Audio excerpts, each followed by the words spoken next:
Hey folks, in this video I'm going to show you how to make your own extra water reservoir for the AeroGarden or other hydroponic or aquarium setups.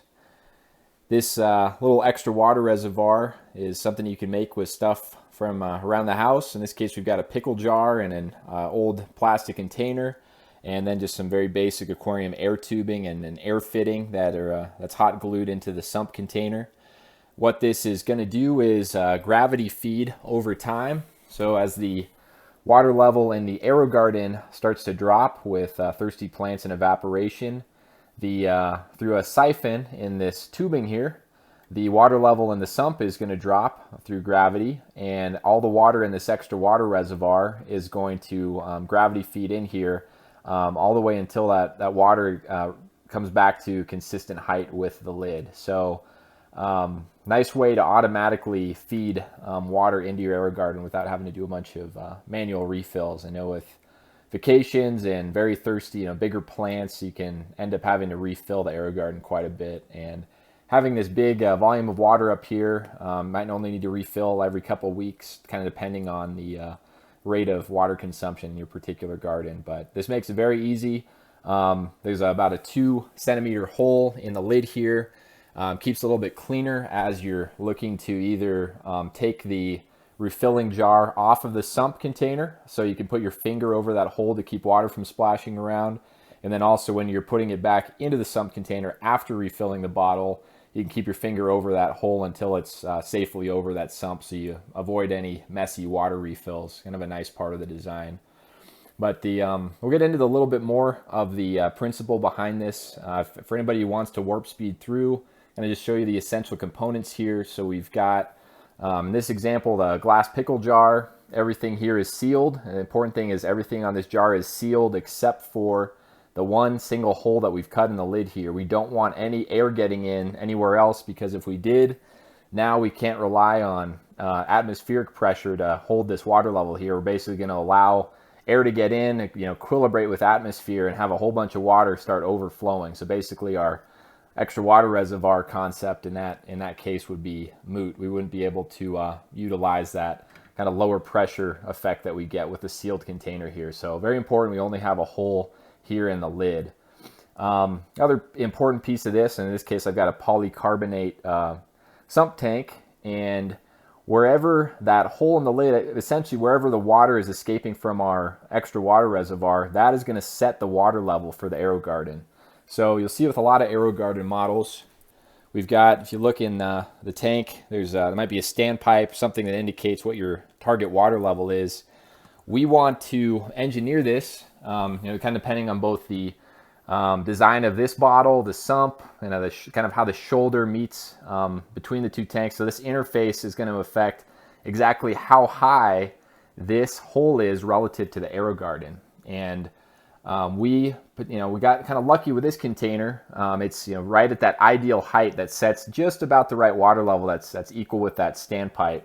But for other containers, you might need to put some type of shim material underneath. You might put some coasters, something sturdy, a little piece of wood, something to bring that height up a little bit, so that this height right here is equivalent with the standpipe here in the AeroGarden.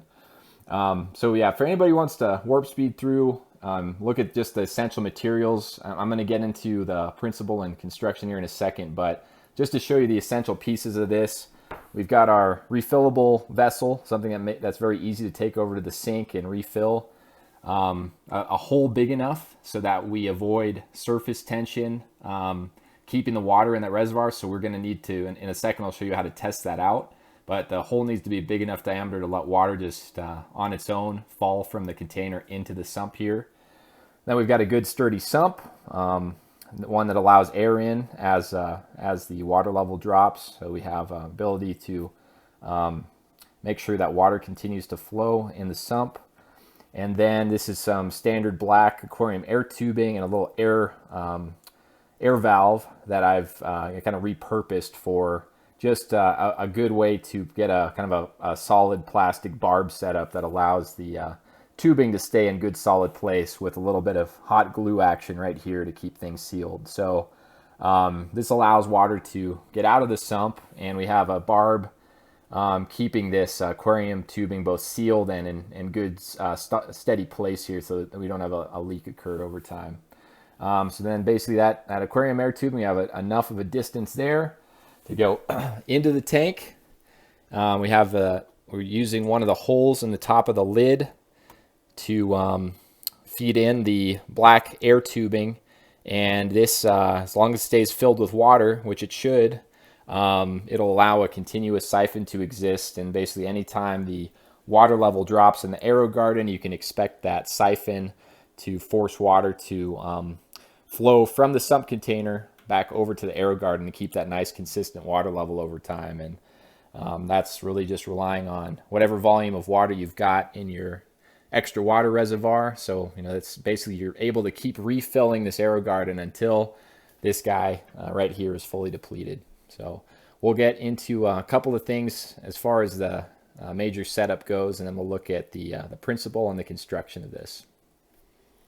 All right, next thing I'm going to show you is the siphon setup. We need to prime this to get that active siphon going and keep water flowing continuously from the sump container over to the AeroGarden here. So once you've constructed this little sump setup, which I'll show you how to do later, we're going to put that tubing into the AeroGarden, make sure it's below the water level in there. So I'm going to put it down maybe about 4 inches or so below the lid.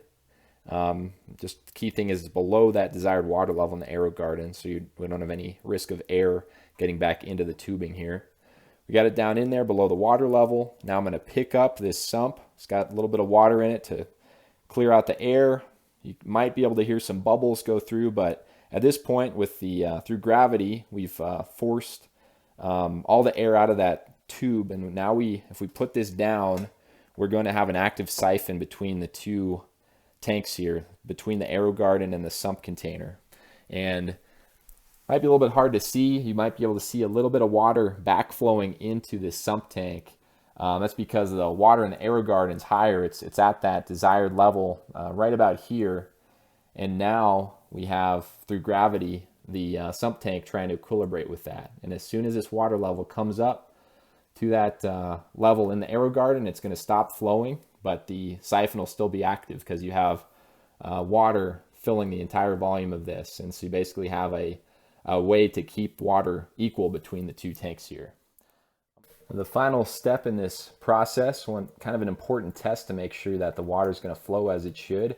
I've inverted that pickle jar, filled it up with water, and inverted it inside of the sump, and I've deliberately left the water level quite a bit lower than where the lid's at here. I want to make sure that this hole in the lid, as you'll see right here, is a big enough diameter to allow water to just gravity feed down into the sump until the water level comes all the way up to the lid here. So letting that test run, you can see that the water is clearly able to get out of the reservoir tank, and it's going to keep draining all the way until it gets just equal with where that hole is here in the sump. So you'll see in a second the water flow is going to stop, and now we've got a pressure seal there, so the water cannot continue draining from the tank until the AeroGarden starts to pull more water out of here and that water level starts to drop. So then that through basically a break in that pressure seal, you can have more water flow down in here and just keep that nice consistent water level wherever the lid is. So it's going to have to,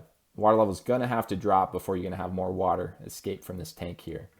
But basically over time, as the AeroGarden consumes more water, that siphon effect, it's going to, gravity is going to make sure that this water in the sump flows through the tube to replace any water that's lost in the AeroGarden, and then to replace the water that's lost from this tank. Water is going to gravity flow from this reservoir container through this hole until this level is fulfilled again. So basically the water is going to keep coming up to where that lid is and no higher. That's that, and we'll look at the principle of this and the construction process here next.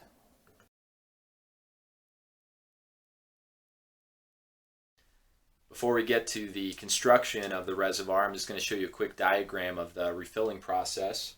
So we have our refillable water bottle, which was the pickle jar we saw a minute ago, the sump or the plastic container below the pickle jar, the tubing that allows that active siphon to keep the water level consistent between the AeroGarden and the sump. So if the AeroGarden happens to drop in water level, that sump is going to have water gravity feed through that tubing and replace any of the water that was lost here.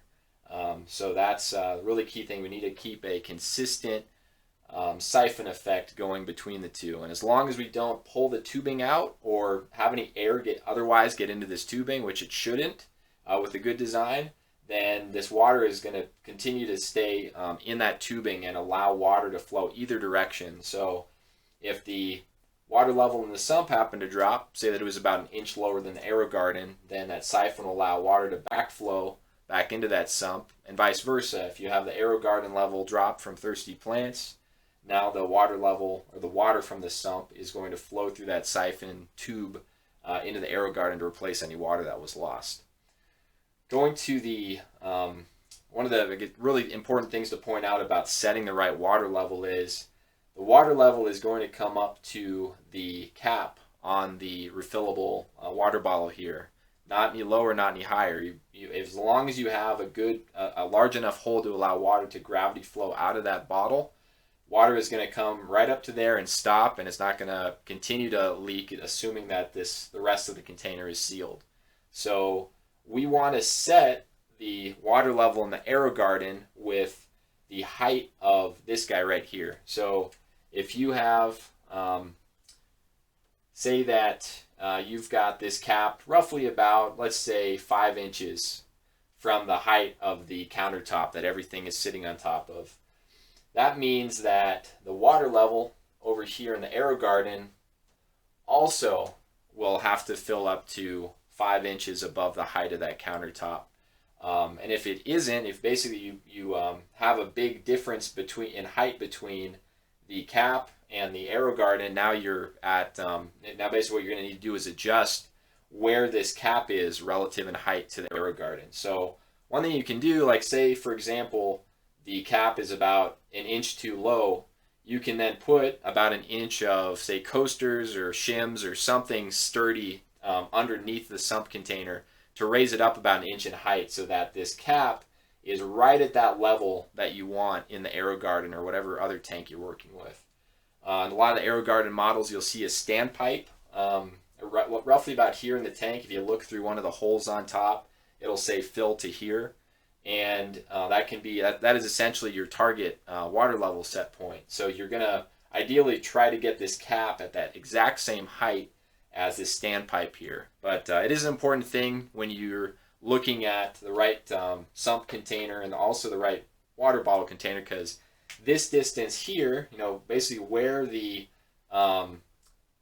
cap or the hole is relative to where the shoulder of the bottle meets this sump, that is also going to influence where the height of this cap is. So the selection of both of these containers is going to be really important. You want to make sure that this height right here within the sump bottle is going to facilitate that target water level right here. But you do have some, as I've showed a second ago, some flexibility if you want to add a little bit of shim material underneath the sump to raise this sump up, you can do that. And that's pretty much it. So we'll jump to the construction next. All right, now for the fun construction of the reservoir. Not too much hardware required here. We've got some black aquarium air tubing. I picked black in this case just to reduce the risk of algae growth, especially under those bright lights on the AeroGarden. So black should be preferable for that. This all came as part of a kit of kind of a multi-component kit for aquariums that primarily designed for air tubing, but in this case we're using it to transport water. So this fitting came as part of that kit, and what I'm really looking for here is this barb that can be used to go through the sump and easily hold the air tubing in place. So the diameter of this barb is designed specifically for this flexible air tubing here, and it's going to make sure that not only do we have a watertight seal here, but that if you happen to pull this tubing away from the sump here, that it's not going to get pulled out of place. Of course, we already looked at the sump container and then our reservoir container, our sealed container. Everything is sealed except for the hole that we're going to cut in the lid, let water get through. And then for tools, certainly helpful to have a drill. We're going to potentially, or actually very likely want to use that to cut a hole in the sump.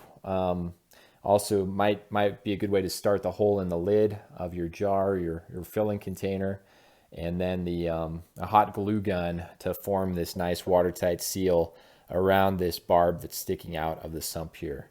So we'll look at the construction steps here next. All right, we're going to go through step number 1 here with the sump construction, making sure that we get the barb through there and also hot glued in so that we can connect air tubing to it and have water siphon from the sump over to the AeroGarden. So I'm going to use this little container to represent the actual sump container. This will just make it easier to demonstrate.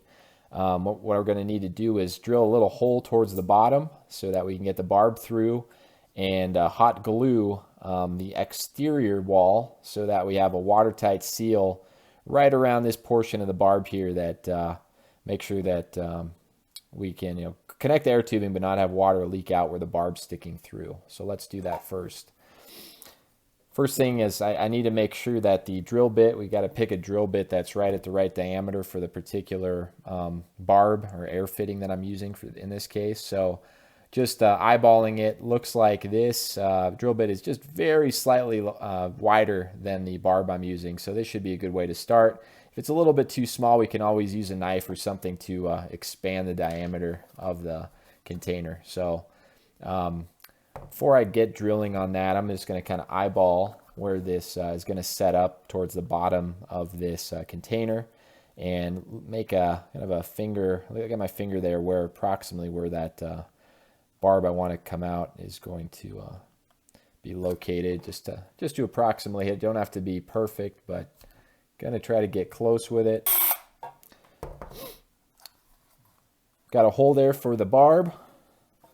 And I come in from the inside and get that barb through to the exterior of the container. Make sure it's pulled all the way as far as we can possibly pull it through there, so that we have plenty of not only space to get the air tubing on, but we also want to make sure we can get at least hopefully a couple of these barbs to make sure that if we do something happens to pull the air tubing kind of strongly, that it's not going to take the air tubing off of this little barb setup here. So we've got that through, and then the next step is we need to get our hot glue gun fired up, and we're going to make a watertight seal on the exterior wall around this barb here. All right, now for the hot glue portion of it, we're going to make sure our hot glue gun is heated up at least for a few minutes, long enough to get the glue ready to go, and we're going to just make a nice clean bead around the entire perimeter where the barb meets that sump container wall. So just going to carefully take the glue gun and prime it a little bit to get the glue going. Just use a little bit of pressure to make sure we get glue forced into that space between the barb and that sump container wall. Use plenty of hot glue to make sure we're going to have a good watertight seal between the two. So check for any gaps, but assuming we went all the way around and checked it, we should be in pretty good shape with this. So key thing, it's especially if you don't have a lot of barb distance to work with, you definitely want to make sure you don't force the glue too far up the barb here. So keep all this area up here clean. We just want, a good healthy amount of hot glue to seal off this location, or this portion where the barb meets the wall of the sump. And assuming that everything's been kept clean, we've got a good continuous seal all the way around. We're going to let this sit for as long as particular hot glue you're using needs to cure. And after that, it might only take a handful of minutes, anywhere from that to an hour approximately. And once it's dry, once it's ready to test, we're going to go take it over to the sink and put it under some water pressure. So I'm going to put some air in this just to show you a finished example. We've got this here. I'm going to take some air tubing.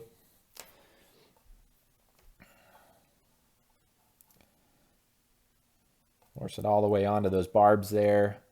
And now I'm going to take the other end of that tube and put it in the top. Just basically want to make sure that we're not going to have water leaking out from the tube. We're going to just have a way to keep the water in the container. So I'm going to take this over to the sink, fill it all the way up to the expected water level. Might as well fill it all the way to the top just to make sure we have a good seal. And then just let it sit on the counter for anywhere, maybe 10, 15 minutes, just to make sure you don't have any leaks coming out of that little hot glue joint right there. And assuming all looks good, then you're ready to go on to the next step of testing it out on the AeroGarden. Then the final step, as far as construction goes, we want to make sure we get a good sized hole in the lid of the refillable water container that's going to be put on top of the sump. So this one here, our ideal size of the hole here is big enough that we're gonna not have surface tension hold the water in the container. So when we eventually invert it, we don't want that very sticky surface tension force to keep the water in the container. It does need to be big enough so that on its own, without you having to shake this container, we want it wide enough that water can just gravity feed into that sump container on its own. So you just see continuous bubbling all the way until that water eventually comes up and reaches the height of that hole on the bottom of the lid there. But the other the other consideration for this too is makes it a lot easier, a lot cleaner when you're doing water changes, is to make it not so big that you can't put your finger over it. So you can see here I can put my index finger all the way over that hole, and that's going to help me keep the process pretty clean. So if I go and pick it up out of the sump container, I can put my finger over that hole, keep water from leaking. I can invert it. Now it's ready to take over to the sink. And then once I bring it back from the sink full of water, I can put my finger over the hole when I invert it, put it over that sump container over there, and then that'll, by having it over the sump container, when I finally release my finger, now the water is going to fall just into the sump and not make a mess on the countertop. So not too big, but it definitely does need to be big enough to allow the water to naturally gravity feed, fall out of that hole there. All right, so at this point, I've let the hot glue cure for a while, and also I let some water, after the curing was done, I let the water sit in the sump tank for a bit, just to make sure we don't have any leaks down at our hot glue joint right around the barb. I've also got the air tubing ready to go, get us the siphon started here. So our next step, assuming that you don't have any leaks around the hot glue, you're ready to start and test out the siphon. So for my particular model of AeroGarden, we've got the two locations in the back of the lid here, two little caps, rubber caps that we can take off of the lid to insert the tubing into. So I have my choice either going on the left or the right one. I want to put my sump tank, my whole refillable setup over here to the left of the AeroGarden. So I'm going to just use my fingers to pull that one cap out, make room for the tube. And then with the water just barely over the barb there, I'm going to insert the tube, as I showed you earlier, into that hole. We get it about 4 inches or so below the lid, just far enough to get it good ways under the water level of the AeroGarden, at least the target water level. And then to start that siphon, we're going to pick up the sump. Should hear some bubbles, and should have it within a couple of seconds, should have all that air out, and now the tube is completely filled with water. So we've got our active siphon started here in the AeroGarden. What we should see, as we take a careful look here, we should see in some way a little bit of water backfilling into this sump container, backflowing into it, and eventually that water is going to come up and equilibrate with the water level in the AeroGarden. But since it looks like the siphon's working now, I'm going to proceed on to the next test, which is to fill up my refillable water container and make sure that it is gravity feeding on its own into the sump container here. So here's the final test. We've got the refillable water container inverted, put into the sump there, and it's gravity feeding water into that sump on its own, doesn't need any help. That water is just going to keep rising until it gets up to the bottom of the cap where we cut the hole there.